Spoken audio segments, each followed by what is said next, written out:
વાત હવે વૈશ્વિક યુદ્ધની અસરથી ઘટેલા જીરુના ભાવની। એશિયાના સૌથી મોટા મસાલા માર્કેટ ગણાતા ઊંઝા એપીએમસીમાં જીરુના ભાવમાં મોટો ઘટાડો નોંધાયો છે।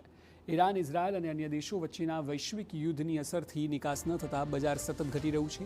છેલ્લા 3-4 દિવસથી જ જીરુના ભાવ પ્રતિ 20 કિલોએ 150થી 200 રૂપિયા ઘટ્યા છે।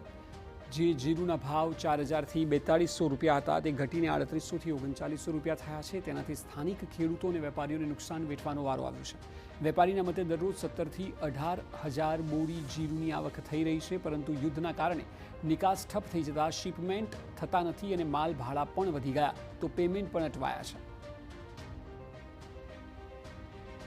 આ 3-4 દિવસમાં જીરામાં 150 થી 200 રૂપિયા 20 કિલો ઘટાડો નોંધાયેલો છે। પહેલા ભાવ હતા બધા 4000 થી 4200 ના ભાવ, આજે એ માલના 3800 થી 3900 ના ભાવ છે। ગલ્ફ કન્ટ્રીઓનું બધું અમેરિકા, ઇઝરાયલ આ બધા યુદ્ધના હિસાબે ભાડામાં પણ વધારો થઈ ગયો છે।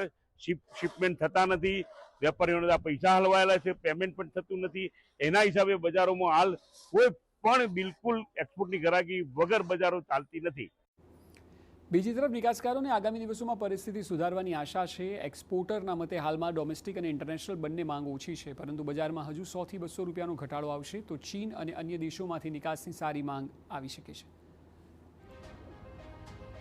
જીરાની ડિમાન્ડ આગામી દિવસમાં બધા ઘટેલી એક્સપોર્ટ ડિમાન્ડ આવશે થોડી ઘણી, એટલે સારી આવે છે, કારણ કે 100-200 હજી કરશે ડિમાન્ડ સારી આવશે એક્સપોર્ટની। ચાઇના પણ આવશે, બીજી કન્ટ્રી પણ આવે છે। હાલ બીજી કન્ટ્રીમાં પણ એક્સપોર્ટ ગ્રાહક છે થોડી, એવું નથી સાવ નથી, પણ 100-200 ઘટે તો ચાઇનાની ડિમાન્ડ આવશે 100% અભાવથી। 2-3 દિવસમાં ભાવ ઘટવાની થોડું આવક વધારે છે અને ડોમેસ્ટિક ગ્રાહકી ઓછી છે અને એક્સપોર્ટની જે ડિમાન્ડ છે ચાઇના કે હવે ઓછું છે, બાંગ્લાદેશ ગ્રાહકી ઓછી છે। હવે જોવાનું એ રહે છે કે વૈશ્વિક પરિસ્થિતિ ક્યારે સામાન્ય થાય છે અને ઊંઝાના વેપારીઓ અને ખેડૂતોની આર્થિક ગાડી ક્યારે ફરી પાટા પર ચડે છે।